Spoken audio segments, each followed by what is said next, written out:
'Cause I just wanna go to the deep end. I just wanna go.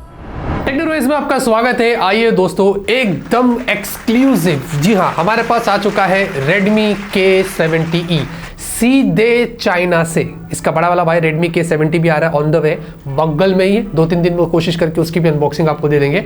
और यहाँ पर दोस्तों ये जो स्मार्टफोन है, अभी इसके साथ में Redmi K70, K70 Pro, 3 phones China में हाल ही में लॉन्च हुए थे। और इंडिया के अंदर ये वाला जो फोन है बताया जा रहा है कि Poco X6 Pro के नाम के साथ आ सकता है। Redmi K70 जो है वो Poco F6 के नाम के साथ आएगा और K70 Pro के बारे में हमें कुछ पता नहीं है। तो 2 फोन्स संभावना है Poco के रूप में इंडिया में, इनमें से हमें इंडिया देखने को मिल सकते हैं। अब यहाँ पर बॉक्स देखेंगे, इस तरीके का है, बड़ा सा Redmi K70 मेंशन किया गया है। नीचे जो हमारे पास वेरिएंट अगर आप देखेंगे तो 12GB रैम, 256GB स्टोरेज, इसमें 3 वेरिएंट्स है। एंड में उसके बारे में बात करेंगे, अलग अलग कलर्स भी आपको देखने को मिलेंगे। और बॉक्स के अंदर आपको एक बैक केस यहाँ पर मिलता है जो कि ब्लैक कलर का है, ग्रेइश टाइप का है।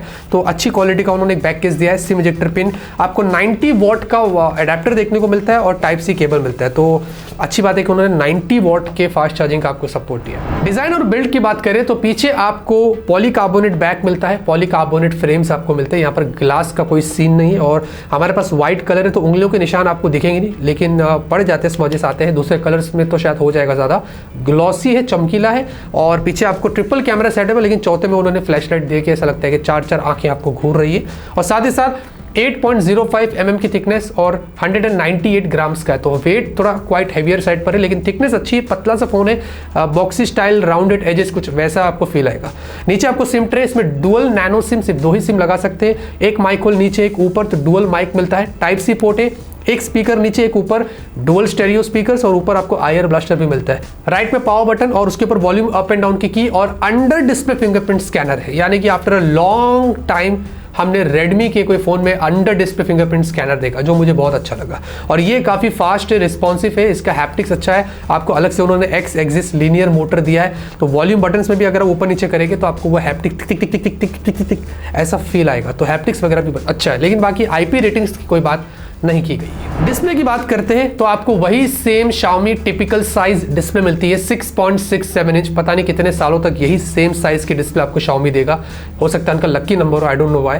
और 1.5K रेजोल्यूशन के साथ ये एक एमोलेड डिस्प्ले है और आपको पंचोल सेंटर में मिलता है, छोटा सा चिन्ह बहुत कम है। अगर आप देखोगे तो प्राइस के हिसाब से जो चिन्ह उन्होंने यहाँ पर मेंटेन किया है, कमाल का। स्क्रीन टू बॉडी रेशियो 93% से आपको ज्यादा यहाँ पर देखने को मिलता है। बाकी 120 हर्ट्ज की आपको हाईयर रिफ्रेश रेट मिलती है, तो स्मूथनेस वहां पर लगा हुआ है। और ये फ्लैट डिस्प्ले है, कर्व्ड डिस्प्ले नहीं है। तो आजकल फ्लैट का भी ट्रेंड अलग से चल रहा है, लोगों को कर्व से ज्यादा फ्लैट पसंद आ रहे हैं। आप अपना मुझे कमेंट में जरूर बताना, फ्लैट या कर्व्ड। बाकी गोरिल्ला ग्लास 5 डिस्प्ले पर लगा हुआ है, 1800 निट्स की पीक ब्राइटनेस। आउटडोर में भी आप देखोगे इसकी ब्राइटनेस कितनी कमाल की है। HDR10+ Dolby vision, DCI P3 सब कुछ मसाला भर के दिया है, तो उसमें कोई कमी नहीं है। ओवरऑल डिस्प्ले का जो एक्सपीरियंस है प्राइस के हिसाब से बहुत ही अच्छा है। परफॉर्मेंस की बात करेंगे तो इसमें MediaTek Dimensity 8300 अल्ट्रा चिपसेट लगी हुई है। ये लेटेस्ट चिपसेट है जो पहली बार हमें इस फोन में देखने को मिल रही है और 4 nm पर बेस्ड है, तो काफी बैटरी इफिशिएंट है।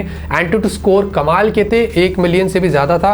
और CPU थ्रॉटल के स्कोर्स अच्छे थे, 85% के ऊपर था। लेकिन हीट यहाँ पर थोड़ा हुआ 45 डिग्री सेल्सियस। वैसे मुझे लग रहा था कि ये 48-49 तक जाएगा, बट ऐसा नहीं हुआ, क्योंकि चाइनीज वेरिएंट में अक्सर ऑप्टिमाइजेशन का इशू रहता है। लेकिन यहाँ पर फिर भी 45 था, तो उम्मीद करते हैं कि इंडिया में जब आएगा तो 42-43 के आसपास रहे तो ठीक है। बाकी आपको LPDDR5X UFS 4 प्राइस के हिसाब से काफी बढ़िया चीज यहाँ पर देखने को मिलती है। ऐप ओपन क्लोज मल्टीटास्किंग हमने चेक किया, सब कुछ बढ़िया था। और बाकी उसके अलावा इसमें जो आपको गेमिंग की बात करें तो आपको BGMI डालकर हमने टेस्ट किया, परफॉर्मेंस यहाँ पर अच्छी थी। हाई ग्राफिक्स पर हाई एंड गेम्स खेल सकते हैं। तो परफॉर्मेंस में फिलहाल के हमारी जो टेस्टिंग हुई है ज्यादा कोई मेजर कंप्लेंट्स नहीं थे। सॉफ्टवेयर की बात करते हैं, Android 14 हाइपर OS पर ये बेस्ड है। अच्छा लगा कि out of the box Android 14 है। उम्मीद करते हैं कि जिस भी रूप में ये फोन इंडिया में है Android 14 के साथ है। हाइपर OS के बारे में हमने ऑलरेडी Xiaomi 14 Pro का अनबॉक्सिंग किया था, यहाँ पर कार्ड मिलेगा, देख लेना, उसमें बता दिया था। UI को थोड़ा उन्होंने सीमलेस किया है, AI के टास्क का काम ज्यादा लिया है, लॉक स्क्रीन पर इंप्रूवमेंट्स किया है, एनिमेशन वगैरह थोड़े बहुत डिफरेंट है। बाकी वाइब और फील तो MIUI जैसे ही आएगा। और सॉफ्टवेयर चाइनीज वर्जन है तो ज्यादा कुछ बात करेंगे नहीं, जब इंडिया में आएगा तो बताएंगे आपको कि क्या खास अपग्रेड्स इंडिया में या इंप्रूवमेंट्स हमें देखने को मिलते हैं। बैटरी दोस्तों 5500 mAh की है, 5500 mAh की। अच्छा लगा कि ब्रांड अभी 5000 के मार्क को खत्म करके अब उसके ऊपर जा रही है और 5500 mAh की बैटरी हमें इसमें देखने को मिल रही है। सैमसंग ही अक्सर ब्रांड था तो 6000 mAh बैटरी देता था।